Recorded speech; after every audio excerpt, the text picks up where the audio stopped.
வணக்கம் நண்பர்களே, மனதை தொடும் நேரம் சேனலுக்கு உங்களை அன்போடு வரவேற்கிறேன். வாழ்க்கையோட ஓட்டத்தில் நாம் எத்தனையோ மனிதரில் கடந்து போகிறோம். சில முகங்கள் நமக்கு ஞாபகத்திலே இருக்கும், சில முகங்கள் மறந்து போகும். ஆனால் சில மனிதர்கள் நம்ம வாழ்க்கைக்குள்ளே வர்ற அந்த ஒரு நொடி அது வரைக்கும் நம்ம வாழ்ந்த வாழ்க்கையை தலைகீழாக மாற்றிடும். அப்படி என் தனிமை உலகத்தை உடைச்சி எனக்குள்ள ஒரு புதிய ஒளியை தந்தவளை பற்றிய கதை தான் இது. என் பெயர் விவேக், வயது 30. சென்னையில் இருக்கிற ஒரு முன்னணி சாஃப்ட்வேர் நிறுவனத்தில் டீம் லீடராக வேலை பார்த்துட்டு இருக்கேன். வெளியில் இருந்து பார்க்குறவங்களுக்கு என் வாழ்க்கை ரொம்ப ஆடம்பரமாகவும் வசதியாகவும் தெரியலாம். கை நிறைய சம்பளம், சொந்தமாக ஒரு கார், ஐடி நிறுவனத்தோட அந்த அந்தஸ்து. ஆனால் உண்மை அது அல்ல. இந்த 4 செவத்துக்குள்ளே இருக்கிற தனிமை இருக்கிறதே, அது உலகத்திலேயே மிக கொடூரமான நரகம். காலையில் 8 மணிக்கு அலாரம் அடிக்கும். அறக்க பறக்க எழுந்து ஏதோ ஒரு ஹோட்டலில் சாப்பிட்டு ஆஃபீஸ் போனால் நைட்டு 9 மணி வரைக்கும் லேப்டாப் முன்னாடி தான் வாழ்க்கை. திரும்ப வீட்டுக்கு வந்தால் என்னை வரவேற்க அந்த இருட்டான வீடும் அமைதியாகவும் மட்டும்தான் இருக்கும். என் பெற்றோர் மதுரையில் இருக்காங்க. அவங்களை சென்னைக்கு கூப்பிட்டப்போ எங்களுக்கு அந்த கிராமத்து மண்ணும் காத்தும் தான் பிடிச்சிருக்கு.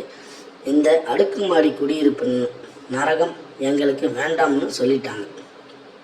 அதனால் கடந்த 3 வருஷமாக இந்த சென்னையில் நான் ஒரு தனி பறவையாய்த்தான் வாழ்ந்துக்கிட்டு இருக்கேன்.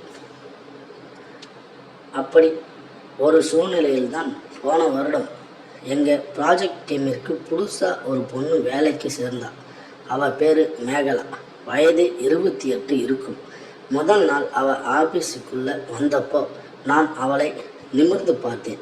மாநிலம், வாட்டசாட்டமான தோற்றம், நேர்த்தியாக கட்டப்பட்ட சுடிதார், பின்னிக் போடப்பட்ட கூந்தல், எல்லாவற்றிற்கும் மேலாக அவளுடைய கண்கள். அந்த கண்களால் ஏதோ ஒரு ஆழமான சோகமும் அதே நேரத்தில் ஒரு தேடலும் இருந்தது எனக்கு தெளிவாக தெரிந்தது.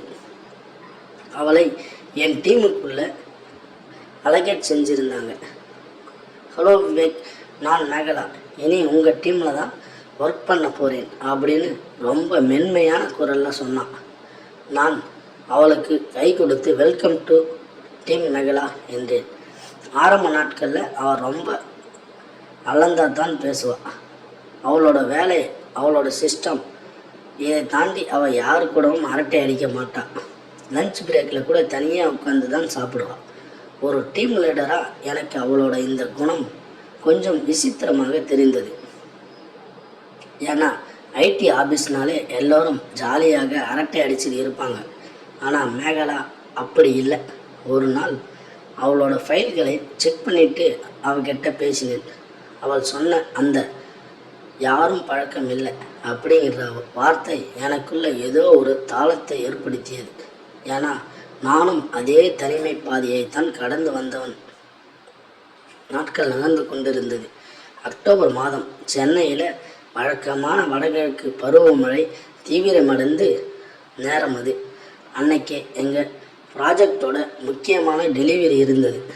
அமெரிக்க கிளைண்ட்ஸுக்கு கோட் சப்மிட் பண்ண வேண்டிய நாள். ஆஃபீஸில் எல்லோரும் அவங்க வேலையை முடித்து விட்டு கிளம்பிட்டாங்க.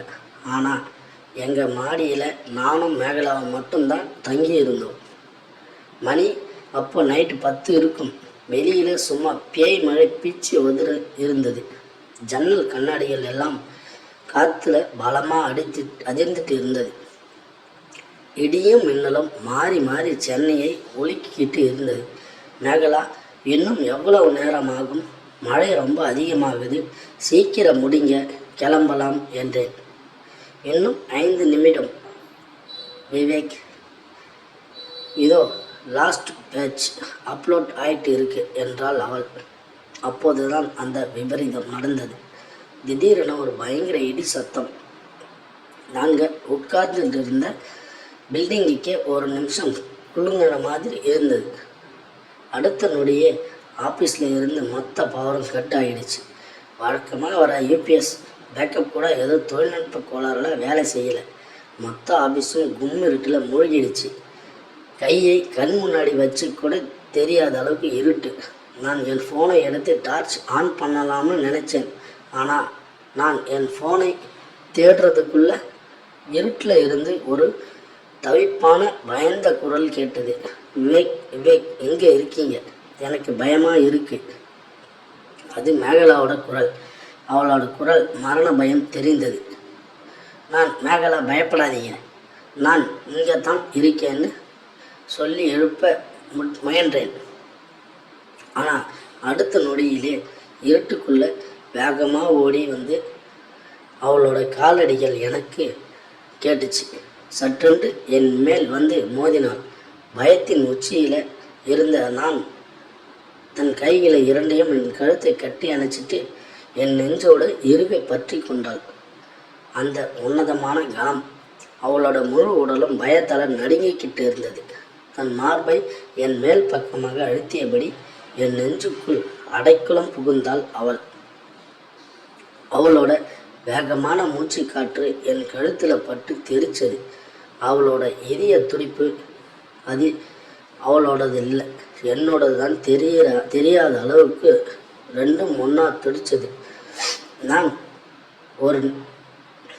ஒரு கணம் உறைந்து போய் நின்றேன். ஒரு பெண்ணோட இந்த அளவுக்கு நெருக்கமான தொடுதல் என் வாழ்க்கையில் இதுவே முதல் முறை. அது வெறும் உடலின் ஈர்ப்பாக எனக்கு தோணலை. காற்றுல அடிபட்டு தவிக்கிற ஒரு சின்ன பறவை, ஒரு பெரிய பறவை மரத்தோட கிளையை தேடி வந்து அடைக்கலம் புகுந்த மாதிரி இருந்தது. அவளோட நடுக்கத்தை என்னால் தாங்கி கொள்ள முடியலை. என் கைகள் மெல்ல அவளோட முதுகை தடவி கொடுத்தது. மேகலா, ரிலாக்ஸ், நான் இங்கே தான் இருக்கேன், ஒன்றும் ஆகாது, இது வெறும் மழைத்தான் அப்படின்னு அவள் காதுக்குள்ள மென்மையாக சொன்னேன். என் நெஞ்சில் அழுந்தியிருந்த அவளுடைய உடல் என் வார்த்தைகளை கேட்டதும் மெல்ல அமைதியை தொடங்கியது. ஆனால் அவள் என்னை விடுவிக்கவே இல்லை. இன்னும் இறுக்கமாக என்னை அணைத்து கொண்டாள். கிட்டத்தட்ட 10 நிமிடங்கள் நாங்கள் இதே நிலையில்தான் இருந்தோம். அந்த இருட்டில், அந்த பேய் மழை சத்தத்தில் உலகமே அழிஞ்சு போனாலும் பரவாயில்லை, இந்த தொடுதலும் இந்த நிம்மதியும் இப்படியே நிலைச்சிருக்க கூடாதான்னு என் மனசு ஏங்கியது. திடீரென ஆஃபீஸ் லைட்டுகள் எரிய ஆரம்பித்தது. பவர் வந்துடுச்சு. லைட்டுகள் வந்ததும் மேகலா திடுக்கிட்டு என்னை விட்டு விலகினாள். அவளோட முகம் அப்படியே தக்காளி பழம் போல் சிவந்து போயிருந்தது. பயம் போய் இப்போ அவள் முகத்தில் வெட்கமும் ஒருவித சங்கடமும் அலைமோதியது. தலை குனைஞ்சு தன் சுடிதாரை சரி செய்து கொண்டார். அவள் சொன்னா, சாரி விவேக், நிஜமாகவே ரொம்ப சாரி.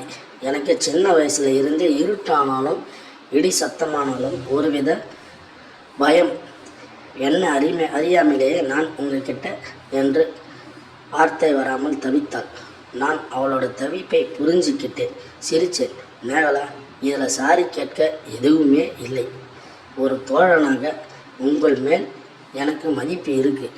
நீங்கள் ஆபத்தாக உணரப்போ என்னை தேடி வந்ததில் எனக்கு சந்தோஷம்தான். வாங்க, மழை கொஞ்சம் குறைஞ்சிருக்கு, நான் உங்களை காரில் ட்ராப் பண்ணுறேன் என்றேன்.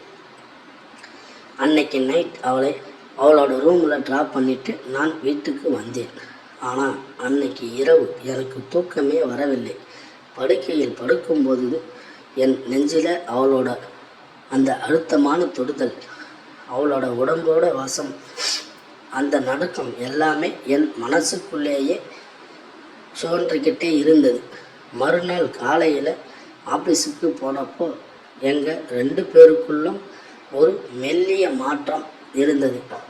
நாங்கள் வழக்கம் போல் வேலை பார்த்தாலும் எங்கள் கண்கள் சந்திக்கும் போதெல்லாம் அவள் முகம் சிவக்கும்.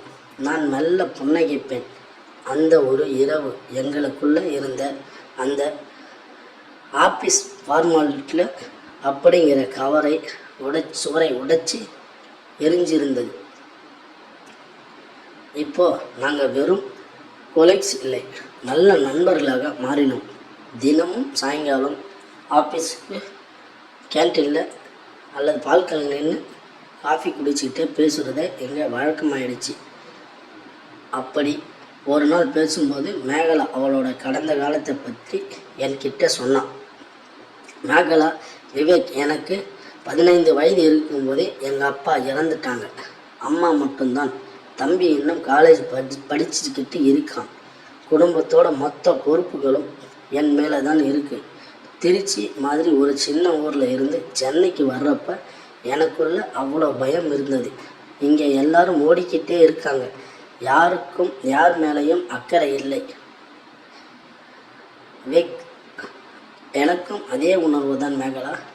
இந்த நகரத்தில் காசு இருக்குது, ஆனால் அன்பு செலுத்த ஒரு ஜீவன் கூட இல்லை. மேகலா என் கண்களை உற்று பார்த்து, ஆனால் அன்னைக்கு அந்த மழை ராத்திரிக்கு அப்புறம் எனக்கு அந்த பயம் போயிடுச்சு. விவேக், உங்கள் நெஞ்சில் தலையை வச்சு நீங்கள் என்னை அணைச்சப்போ என் வாழ்க்கையில் நான் அது வரைக்கும் உணராத ஒரு பாதுகாப்பை உணர்ந்தேன். எங்கள் அப்பாவுக்கு அப்புறம் என்னை தாங்கி பிடிக்க ஒரு தோள் இருக்குன்னு எனக்கு தோணுது. உங்ககிட்ட மட்டும்தான். அவள் அதை சொல்லும்போது அவள் கண்களிலிருந்து ஒரு சொட்டு கண்ணீர் வழிந்தது. நான் என்னோட கையை நீட்டி அவளோட கண்ணீரை துடைத்தேன். அந்த நிமிடம் வயசு, சமூகம், வேலை எல்லாத்தையும் தாண்டி 2 தனிமையான ஆன்மாக்கள் ஒன்றா இணைஞ்சதை நான் உணர்ந்தேன். நான் அவகிட்ட சொன்னேன், மேகலா, அன்னைக்கு பயத்தில் நீ என் மேலே விழுந்திருக்கலாம். ஆனால் அன்னைக்கு ஆரம்பித்த என் இதய துடிப்பு இன்னைக்கு வரைக்கும் உனக்காக மட்டுமே துடிக்கிறது. உன் வாழ்க்கையோட பாரத்தை நீ தனியாக சுமக்க வேண்டாம். அதை என்கிட்ட காதலுக்காக பெரிய வார்த்தைகளாக ஆடம்பர பரிசிலாகவோ தேவையில்லை. ஒரு தவிப்பான நேரத்தில் கிடைக்கிற உண்மையான அன்பான தொடுதலும் நான் இருக்கேன் அப்படிங்கிற அந்த வார்த்தையும் போதும். நாங்கள் எங்கள் காதலை எங்கள் வீட்டில் சொன்னோம். ஆரம்பத்தில் சின்ன எதிர்ப்புகள் இருந்தாலும் எங்களுடைய உறுதியை பார்த்துட்டு 2 வீட்லேயும் சம்மதிச்சாங்க. போன மாதம் எங்கள் திருமணம் ரொம்ப எளிமையான முறையில் நடந்தது. இன்னைக்கு மேகலா என் வீட்டு வேலைக்காரி இல்லை, என் வீட்டு மகாராணி, என் வாழ்க்கையின் பாதி. இப்போதெல்லாம் சென்னை மழையை பார்க்கும் போதெல்லாம் எங்களுக்கு அந்த ஆஃபீஸ் இரவு தான் ஞாபகத்துக்கு வரும். இப்போவும் மழை பெஞ்சா அவள் பயப்பட மாட்டா. ஆனால் உரிமையோடு வந்து என் நெஞ்சில் முகம் புதைத்து கொள்வாள். அந்த தொடுதலில் இப்போ பயம் இல்லை, உன்னதமான காதல் மட்டுமே இருக்கு. தனிமையாக இருந்த என் வாழ்க்கையை ஒரு நந்தவனமாக மாற்றினது அவளோட அந்த ஒரு அழுத்தமான தொடுதல் தான். மேகலா பதில் எதுவும் சொல்லலை. ஆனால் அவளோட கண்களில் இருந்த அந்த பிரகாசமும் மெல்லிய புன்னகையும் அவளோட சம்மதத்தை எனக்கு தெளிவுபடுத்தியது. காதலுக்கு பெரிய வார்த்தைகளோ தேவையில்லை. சமான உண்மை, அன்பான தொடுதலும், நான் இருக்கேன் அப்படிங்கிற அந்த வார்த்தையும் போதும்.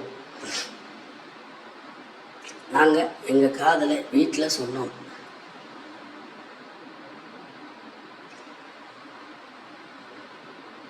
உறுதியாக பார்த்துக்கிட்டு வீட்டிலையே சம்மதிச்சாங்க. போன மாதம் எங்கள் திருமணம் ரொம்ப எளிமையான முறையில் நடந்தது.